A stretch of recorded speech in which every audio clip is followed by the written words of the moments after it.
So next we'll see about the etiopathogenesis of acute renal failure.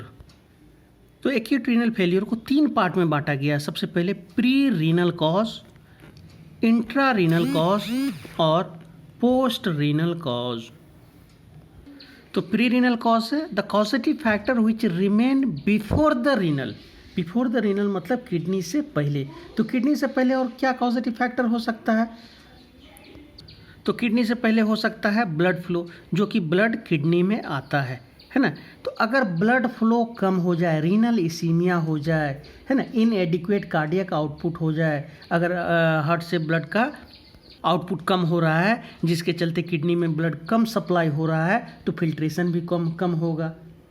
Hypovolemic shock हो जाए, अगर जैसे electric shock वगैरह लग जाता है तो उसमें ब्लड वॉल्यूम बहुत कम हो जाता है, कार्डियक आउटपुट कम हो जाता है, तो रीनल में भी ब्लड सप्लाई कम हो जाएगा और ब्लड सप्लाई कम होगा तो फिल्ट्रेशन कम हो जाएगा और किडनी के द्वारा फिल्ट्रेशन नहीं होगा तो सारा वेस्टेज, जितना भी वेस्टेज यूरिन के से बाहर निकलता है, ये सारा वेस्टेज ब्लड में ही सर्कुलेट करता रहेगा और ब्लड गंदा हो जाएगा, जिससे किडनी फेल हो सकता है।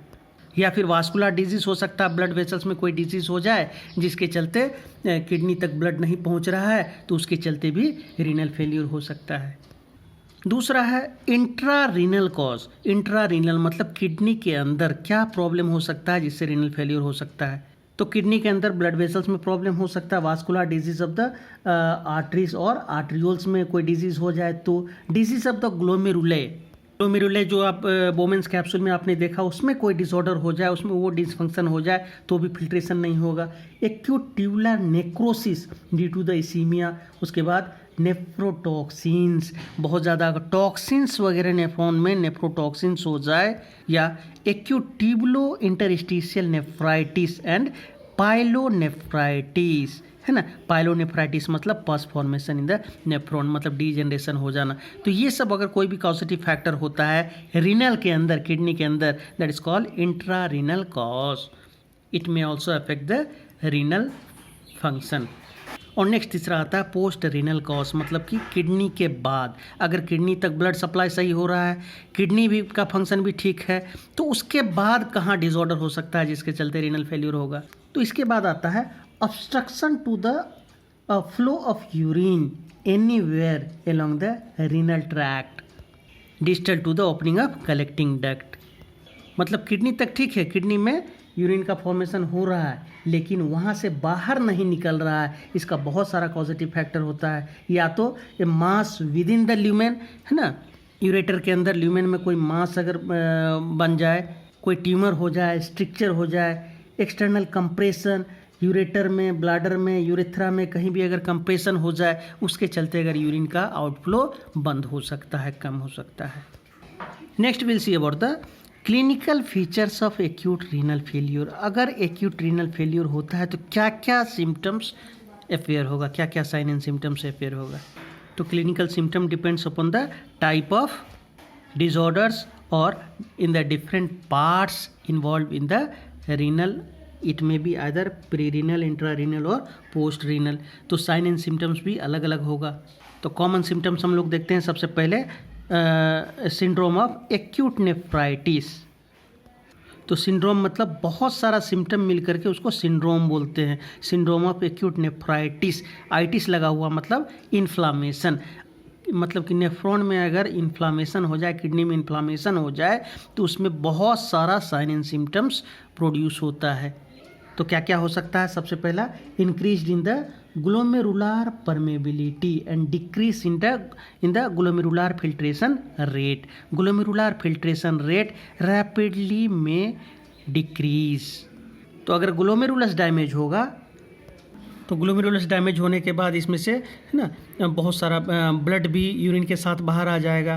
प्रोटीन जो कि फिल्ट्रेशन नहीं होना चाहिए, प्रोटीन का पार्ट बहुत सारा फिल्टर होकर के यूरिन में आ जाएगा, तो ब्लड जो आएगा उसको क्या बोलेंगे? हिमेचूरिया, है ना। Haematuria means urine with mixed with blood. उसके बाद protein urea, protein mixed with urine. और बहुत सारा प्रोटीन जब शरीर से बाहर निकल जाएगा तो सोडियम और वाटर का रिटेंशन होने लगेगा, जिससे एडिमा हो सकता है, पूरा शरीर फूल जाएगा, पैर हाथ फूल जाएगा और बहुत ज़्यादा सोडियम और वाटर का रिटेंशन होने लगेगा अगर शरीर में, तो इससे क्या हो सकता है, ECF बढ़ जाएगा और हाइपरटेंशन हो सकता है। तो क्या सब हो गया, decrease GFR and increase reabsorption of sodium and water from the distal convoluted tubules which leads to the edema and hypertension. Next क्या हो सकता है, सिंड्रोम एक्कोम्पनिंग ट्यूबुलर पैथोलॉजी। अब देखिए ट्यूब्यूल्स में क्या पैथोलॉजी, ट्यूबुलर चेंजेस क्या होता है, रीनल ट्यूब्यूल्स में, नेफ्रॉन के ट्यूब्यूल्स में क्या क्या चेंजेस हो सकता है। Acute renal failure caused tubular cell nephrons, destruction of the tubular cells of nephrons, nephron का जो ट्यूबुलर सेल्स है उसका डिस्ट्रक्शन हो सकता है, ट्यूबुलर सेल्स का नेक्रोसिस भी हो सकता है। And disease may start with the oliguria, diuresis and it may recovery और it may leads to death.